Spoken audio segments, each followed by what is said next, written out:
Mr. Washington said, Mr. Brown, I've done all I can do for you. You want to be a disc jockey? You've got to go out into the marketplace. I went to apply for a job at WMBM radio station on Miami Beach. Milton Butterball Smith was the program director. Hello, Mr. Butterball. How are you, sir? My name is Les Brown, sir. I'd like to be a disc jockey. Young man, do you have any journalism in your background? No, sir, I don't. You have any experience? No, sir, I don't. But I'm good, sir. I practice. I visualize myself being on radio. Let me audition for you, sir. I just need a shot. He said, no, I don't have any job for you. How many have been rejected? Raise your hands, please. I was devastated with rejection. I went back and I said, Mr. Washington, they said no. He said, don't take it personally. Most people are so negative, they have to say no 7 times before they say yes. He said, you got to be hungry. Go back again. So I went back again. Hello, Mr. Butterball. How are you, sir? My name is Les Brown, sir. I'd like to be a disc jockey. He said, I know what your name is. Weren't you here yesterday? I said, yes, sir. Didn't I tell you no yesterday? I said, yes, sir. Then why are you back today? I said, well, sir, I didn't know whether or not somebody was laid off or somebody was fired, sir. He said, nobody was laid off or fired. Now get out of here. I came back the next day, talking loud, looking happy, like I was singing for the first time. Steve. I said, hello, Mr. Butterball. How are you, sir? My name is Les Brown, sir. I like to be a disc jockey. He said, weren't you here the last 2 days? I said, yes, sir. Didn't I tell you no the last 2 days? I said, yes, sir. He said, then why are you back today? I said, sir, I didn't know whether or not someone got sick or someone died, sir. He said, no one got sick or died. No one was laid off or fired. Now, don't you come back here again. I came back the next day, talking loud, looking happy, Aaron, like I was singing for the first time.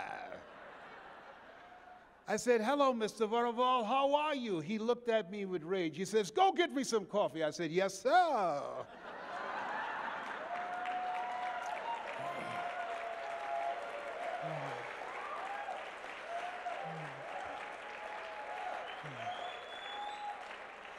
My favorite book says the greatest among you will be your servant. How many of you are serious about your goals and dreams? Raise your hands. How many of you are serious about having explosive growth in your business? Raise your hands.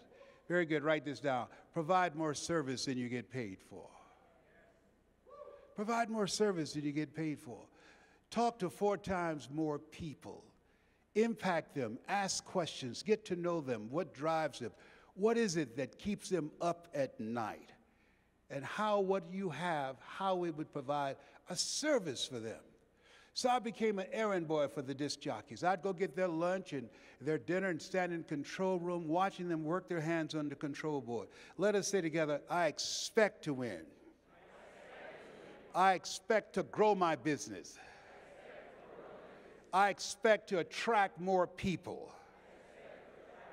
I expect to increase my retention. And so on the weekend, the disc jockeys would come out to the parking lot and their cars be waxed and clean inside out. They said, hey, who did this? I did, sir.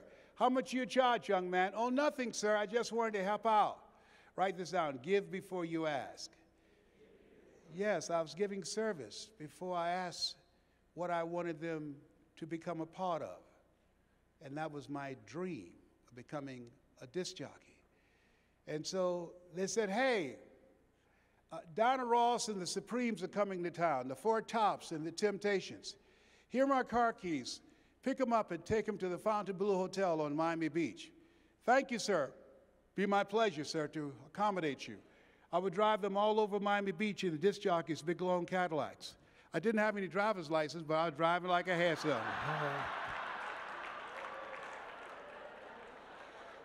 Then one day, it was a Saturday afternoon, a disc jockey by the name of Rockin' Roger was drinking while he was on the air. He began to slur his words. He was about to fall off the chair.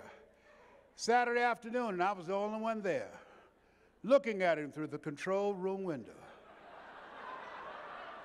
walking back and forth, young, ready, and hungry. I was saying, drink, rock, drink. I'd go and get him some more if he'd asked me to. Then pretty soon the phone rang. It was a general manager, and I answered the phone. I said, hello? He said, young boy, this is Mr. Klein. I said, I know. He said, Rock can't finish his program. I said, I know. He said, would you call one of the other DJs in and have him come in? I said, yes, sir. I hung the phone up. I said, now he must think I'm crazy. I called my mama and my girlfriend, Cassandra. I said, y'all come out on the front porch, turn up the radio. I'm about to come on the air.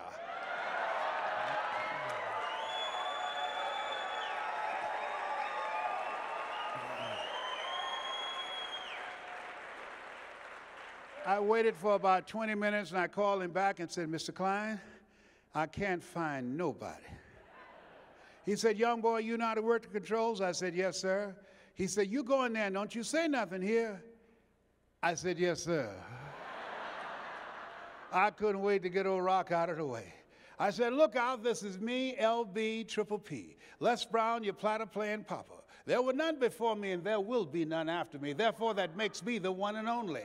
Young and single and love to mingle, certified, bona fide, indubitably qualified to bring you satisfaction and a whole lot of action. Look out, baby, I'm your love man. I was hungry.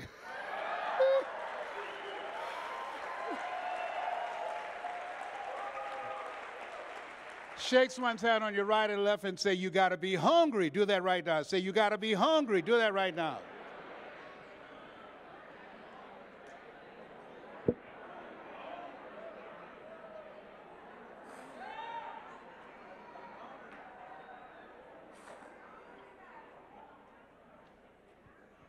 People that are hungry believe if you do what is easy, your life will be hard. But if you do what is hard, your life will be easy. People that are hungry believe, always strive to get on top in life because it's the bottom that's overcrowded. People that are hungry are persistent, they're patient, they're unstoppable. People that are hungry are willing to do the things today others won't do in order to have the things tomorrow others won't have. People that are hungry live a life of zero excuses.